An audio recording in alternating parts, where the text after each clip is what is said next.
one and nothing less. Lead me to my destiny. I have waited patiently. I have vision, though I believe. I know I can count on me. So stand up for the champions, for the champions. Stand up, stand up, stand up for the champions, for the champions. Stand up for the champions, for the champions. Stand up, stand up, stand up for the champions, for the champions. Stand up, stand up, stand up, stand up. Here we go. Oh, members of the league, it is your current champion. It is the man, Forte Dash, trying to go back-to-back with the happy ending, standing up. Yes, I found the most non-straight song I could this morning. 7 years ago, that song was pretty hot, by Javier884. Very excited. 2 million hits, by the way. Happy ending. Still need to change my nameplate over to the correct side. There he is, Forte Dash. Looking to put another one up on the pedestal for myself. Getting in this morning on our little recap. And really, I did a decent recap already. I'm going to take it a little farther, I suppose. And just dig in a little bit more game to game. We'll start off with my game, the champion, versus Doug, the Swedish assassin. Well, Doug, you still haven't beat me. This is 0 for 2 in playoffs. It's 0-1 this year, 0-1 last year. I believe that's 0-4 overall.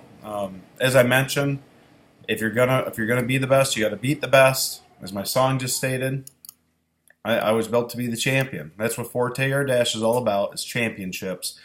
I was a little disappointed by Yahoo's title. Forte Dash beat Swedish Assassin. I can never say that word. Really nothing intuitive about it whatsoever. So, whatever. 167.5 against 139. Alshon ended up having a decent game for Doug last night, almost 18 points. However, just not enough. Jimmy Graham still not getting his end zone looks, under 14 points. And Wilson did get his touchdown, but really nothing else at 10.6. So he did not get the 60-plus points that he needed. I said I would need to get to 165 to win. I got to 167.5. Thanks to Martellus Bennett giving me my additional about 10 points. That I needed. Looking forward to next week. I'm going to probably have to do some switch around in my lineup, as I had 4 people under 10 points. AJ Green, Mike Evans, Jamal Charles, Martellus Bennett, and then some of my big dogs, the guys who are thinking about taking out, Edelman and Hill, ended up putting up a combined 50 points. So glad I stuck with them. Went with my gut. Glad my gut was correct on this. So over to the next game. This ended up coming basically all the way down to the fourth quarter. I don't know if Scott really didn't watch throughout, but I was watching for Scott. Brees put up 33.2, 3 touchdowns, nearly 400 yards passing. He stepped up and made himself the champion. Scott will meet me in the championship because of Drew Brees' performance last night primarily. He outscored everybody else on his team. Makes me nervous. I mean, Scott with a solid team. Demarius looked good, even though he left with the injury for a little bit. Antonio Brown, quite possibly the best wide receiver in the game. I would dare argue that he has the 2 best wide receivers in the game, if not 2 out of the top 5. I mean, you could get Des Bryant in there right now because he's hot. But great week for Scott. His running back position is the one that's going to hurt him, though. McCoy, another very insignificant game. And Murray, it sounds like, could possibly be out with his hand surgery. On top of that, Keenan Allen was in a walking boot. So Scott did have a number of players under 10 points. In fact, he was, what is that, 40, nearly 40 points under projections. But he still came through with the victory, in large part because Eric Eric put up another Eric week, basically, is what it's coming down to. Ever since Eric talked a lot of trash, said he was the best team in the league, his team has gone straight on down, which I guess you have that coming, supposedly. So, championship game, myself versus Scott, and the battle for number 3, get a little bit of money back. We're going to have Doug versus Eric. And really, early projections, again, I know none of us have probably set our lineups. I'm nearly 178 in comparison to Scott's 168, and Eric's at 169 in comparison to Doug's 172. On the other side of the bracket, it looks like we're going to have a championship game between Derek Mostrom and Roger for the license plate. Derek Naberta actually put up over 100 points. Congratulations. I don't remember the last time you did that. Tom Brady scored nearly a quarter of your points. Lucky pickup for you. And Landry, his big dog, Landry with nearly 18, and Johnson from Minnesota at 12. Love to say the rest of his team did something, but they all did nothing. They all scored under 11 points. But for him, that was enough in his victory. And who we got next? Lehman, the other victor, also put up over 100 points at 100.98. Rivers and Colston combined 30 points. Pierre Thomas, 14. Oh, wait, Owen Daniels had 16. Those are your highlights from Derek Lehman's team. Oh, gosh, man, these teams are bad. He started Reggie Bush with 2.7, Avant 2.4, Floyd 6.4, Fleener 5.2, and still won his game. That proves how bad a week Derek Mostrom had. 78 points, but not as bad as what Roger put up at 76. So, could be fun. You know, Roger, first year in the league, he took a 9-4 team over, switched it to a 4-9 team, and now is battling for literally the last place in the league. This is Derek Mostrom's second not great year. I think he was 6-7 last year. He went backwards 3 games this year. Big preview for that game, I suppose. So, something else I wanted to do, something a little bit different today, and took a little bit of time on was comparing our teams to the teams that we are in the NFL.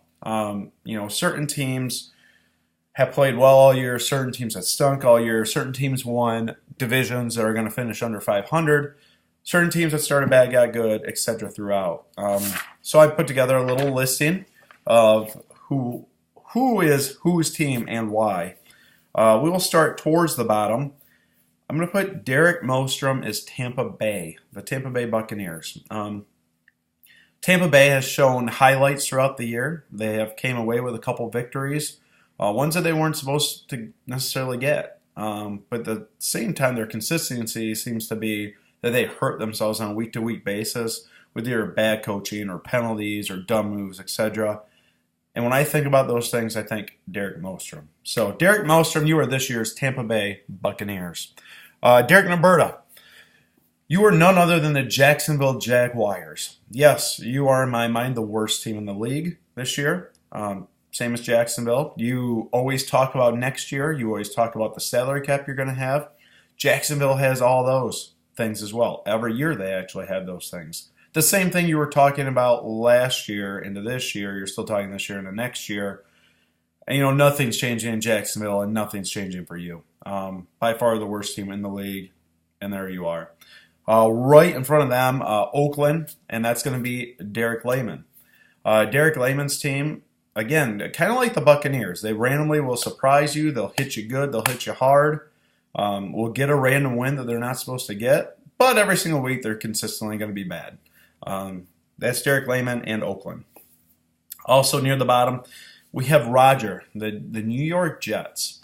And I don't believe the Jets are as bad as the previous 3.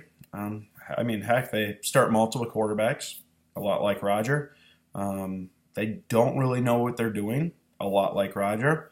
Probably going to fire their head coach this year, which I guess happened last year with Roger's team. I guess switch of owners and everything too. Not really known for their offense overall. They're inconsistent, more known for their defense. So the teams that they play generally don't do as well against them. I think in strong bad he cheats. I'm thinking Roger with the Jets. Going back up the ladder a little bit, as we know, the bottom four are kind of the bottom four, and then there's a middle ground, and then there's top ground. I'm going to go with Jason Ferguson being Carolina. Ferguson is in the division where, they're the under 500 team. Mike Samuels won the division. Jason had been nipping at his heels pretty much all throughout the year. They kind of go back and forth. All of a sudden, they'll have a great offensive explosion game. Then the next 3 weeks, you don't hear from them. They're a streaky team, so they could put together a couple wins, but they're going to put together a lot of losses. And they're going to finish second in the division overall with the losing record, but still had the chance all year long. Jason Ferguson is this year's Carolina Panthers. I'm going to stick in that same division. I'm going to go Mike Samuels is New Orleans. New Orleans is perhaps the most streaky team, even more than Carolina. When they're playing good, when they're playing right, they could beat anybody. Due in large part because they have a couple superstars, like Mike Samuels' team. Mike Samuels' team has a couple superstars. He rides them to the ground. He hopes they play well. If they don't, he's done. This is Mike Samuels is this year's New Orleans Saints. Andy Helmholtz, you are the San Francisco 49ers. And this is strictly because you have a team that should be much better than what it is. Your team on paper is solid, but your team when they get on the field does not perform. A lot like the 49ers this year. They're 7-7. They don't know what they're doing.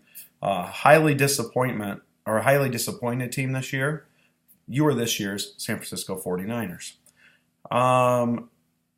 This is where it started to get tough for me. I have Douglas as Indianapolis/Cincinnati. I have him this for a couple reasons. Doug won his division, a lot like Indianapolis is going to do, and I think Cincinnati will probably end up doing. If not, they're going to get second. But they're not yet ready for prime time. They talk a lot of trash on their way, hence Cincinnati. That's what Doug did. Yet when they hit the playoffs and it's go time and it's like, all right, now's the time to go, now's the time to win, they just don't have that extra gear, kind of like what Indianapolis is having. So Douglas is this year's, I would say, more Cincinnati Bengals and to a lesser point Indianapolis Colts, because in my mind, Jared is more the Indianapolis Colts. And I'm going to go a little bit deeper into this. Indianapolis is in quite possibly the worst division overall in the league, outside of the one that's going to finish under 500. And that's where Jared was. I mean, he had 5-8 Andy and 3-10 Derek Lehman in his division. I mean, people that weren't even close to him throughout the year.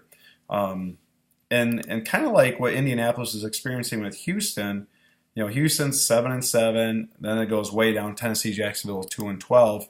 That's kind of the blow up that Jared was looking at. But once again, kind of like what I mentioned with Doug, once they get to the playoffs and start to face somebody that's equally as good, if not better than them, they tend to flop. They tend to roll over. They're not going to make it. And to the next three. Eric is this year's Detroit Lions. And again, that we haven't got to the playoffs yet, but here's my relation to it. Detroit and Green Bay are tied right now, 10-4. It's kind of the same as what Eric and Doug were going through back and forth. However, Eric's team is not ready for Green Bay status. Eric's team is consistently good. They beat the teams they're supposed to. They lose it to the teams they're supposed to throughout. And once they get into the playoffs, I kind of like what I explained with Jared, if there's a team that's slightly better than them, they're going to probably lose. If they go against a team they're supposed to beat, they're going to beat. A la this year's playoffs. He beat Mike Samuels, not a problem. He goes and plays Scott the next week, an opponent that he should probably lose to, and he lost. So, again, direct relation. I like it. Eric is this year's Detroit Lions. Scott. Scott is this year's Denver Broncos. Scott was favored pretty much all year long. He did probably have a better team than me throughout, is what it is. Had probably the best team in the league. Every single week. He was consistent. He was strong. He had a very good offense. He had some depth to roll out, like the Denver Broncos. One running back goes down, he goes to another, etc. And he's been able to get through the year like that. Also a wide receiver. It's kind of the next man up philosophy. You had Demarius. There's Walker involved. There is Julius Thomas involved. I mean, you got people just lined up, ready to go. The depth is there. You have a good, solid quarterback that's going to lead your way as well with Drew Brees. You are this year's Denver Broncos. You will proceed to get as far as your team, as far as your depth can take you. But sooner or later, either that depth runs out or your luck runs out.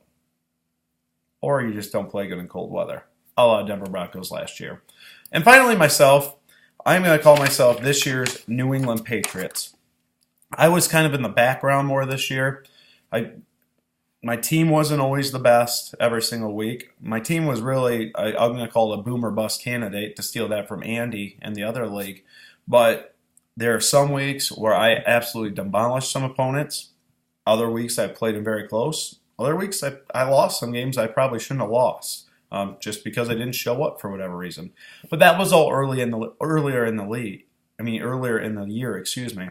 At the end of the year, a la Tom Brady and the New England Patriots, come December, we come to play. By that point, we have all our kinks worked out. We're not doing it with necessarily the best players every single week. You know what? Sometimes I throw in some people, I don't even know why I'm playing them, but they come and they support and they rally up, and we're ready to go to win the Super Bowl. That's what the Patriots do every year, and that's what I'm going for, back-to-back titles. So hopefully you guys enjoyed that segment. Just something I thought about this morning, just because I don't feel like going to work yet, but I'm going to go now. 17 minutes. Sorry for the length on this. Hopefully this will support some of your guys' drives today. Looking forward to this week. Mike versus Scott, rivalry matchup, big game. You know what? To get the second title, I wouldn't want to face anybody else. I already beat Eric last year. It's Scott's turn this year. Let's get this thing rolling. Peace.